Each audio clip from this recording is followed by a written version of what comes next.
Hyderabad food అంటే ఇష్టపడిన వారు దాదాపు లేరని చెప్పాలి. విదేశాల నుండి వచ్చిన వారు కూడా హైదరాబాద్ బిర్యానీ రుచిని ఆస్వాదిస్తూ ఉంటారు. అయితే పరిస్థితి ఇప్పుడు పూర్తిగా తలకిందులైంది.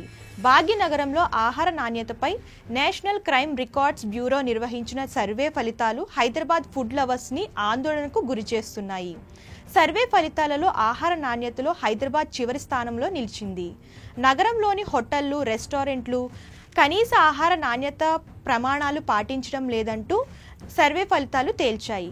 దేశవ్యాప్తంగా 19 ప్రధాన నగరాల్లో సర్వే నిర్వహించగా కల్తీ ఆహారంలో టాప్ ప్లేస్లో నిలవడం గమనార్హం.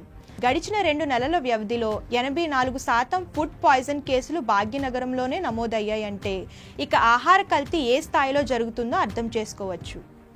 నగరంలోని దాదాపు 62% హోటళ్లు, రెస్టారెంట్లు గడువు తీరిన, పాడైపోయిన, కుళ్ళిన మాంసంతో చేసిన ఆహార పదార్థాలను వినియోగదారులకు వడ్డిస్తున్నట్లు సర్వేలో దిగ్భ్రాంతికర విషయాలు వెలుగు చూశాయి. బిర్యానీ తయారీలో ప్రమాదకరమైన రంగులను వాడుతున్నట్లు శాంపిల్ టెస్టింగ్ ఫలితాలు నిర్ధారించాయి.